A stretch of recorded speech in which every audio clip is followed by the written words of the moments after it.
We've been doing some techniques review and we're making a lidded bowl. This is part one of adding a coil to the lid for that bowl. We already made a pinch pot and we already made a slab, and we're going to use both of those in this video. We're also going to use templates in this, and so you need scissors and a Sharpie and a construction paper.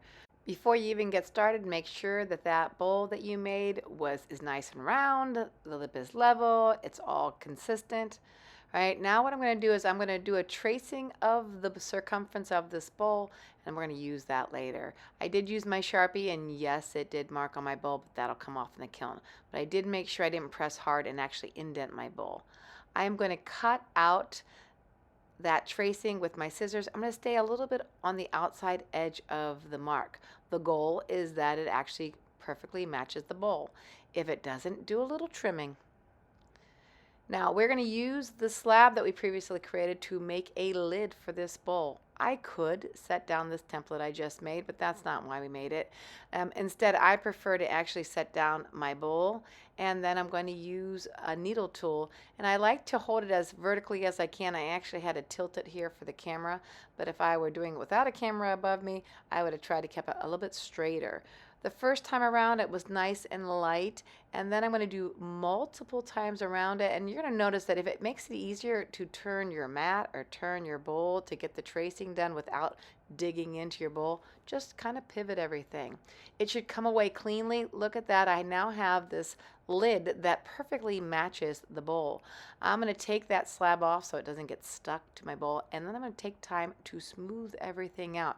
Notice that not only am I smoothing the outer edge, but I'm smoothing the top edge and the bottom edge where it kind of hits that outer edge.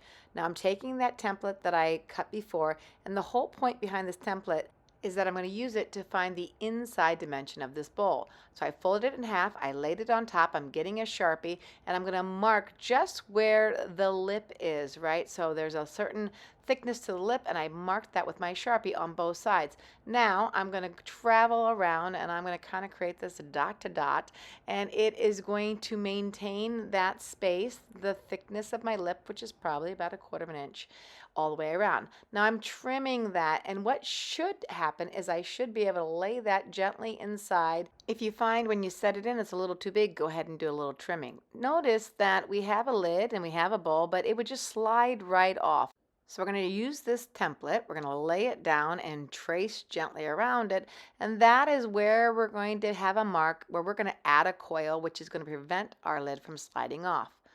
So we're going to be adding a coil, which means we must score, we must slip, and that's going to get ready for a coil to be added. Now I got to make a coil, so I just took a nice piece of soft clay, and I am going to do some gentle rolling, and of course I've sped up the video, we know that. And it's probably going to be, less than 1/4 of an inch thick. And what my goal is I'm going to use this template again, and I need a coil that is going to travel the entire distance of the circumference of that template. And I'm going to make the coil right now so that it overlaps, and then I'm going to trim it so that it's lined up evenly. And when I trim it, here's what I'm going to do.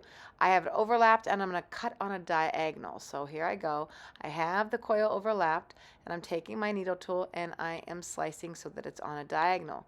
The reason that I slice it on a diagonal is so that now I have a larger surface area for this small two pieces to be joined. So anytime you have just small pieces, cut them on a diagonal and you will have a larger surface area. And so we know anytime we're joining two pieces together, we must score. We must add slip. We must then wiggle those two pieces together, a little wiggle, wiggle, a little pressure, right? And then ultimately we would blend that together. Right now I just want to kind of hold it still before I add it to my lid. So for this whole ring, I'm going to score. Right? And so I can't stress enough, anytime you're putting two pieces of clay together, no matter what your project, we first score. Then we add slip. We want it to fall into those grooves, right? If you don't feel like your scores were really good, you might go back over top of your slip and add more scores.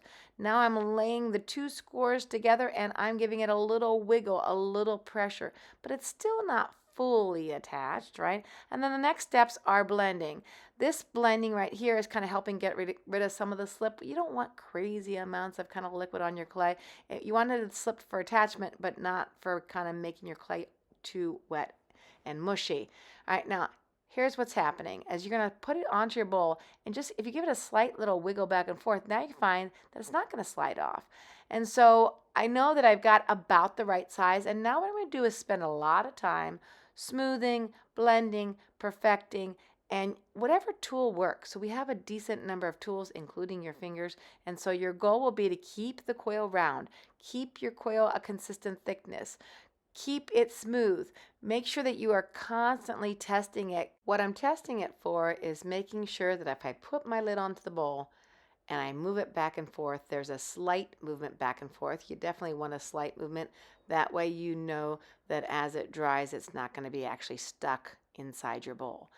The final steps are just smoothing, double checking that fit again, and then your bowl, for the most part, is done, except our plan is to add a handle, otherwise known as a pull. So you work on getting a good lid with a coil, and we'll be back in the second video for the handle and some relief. Enjoy building.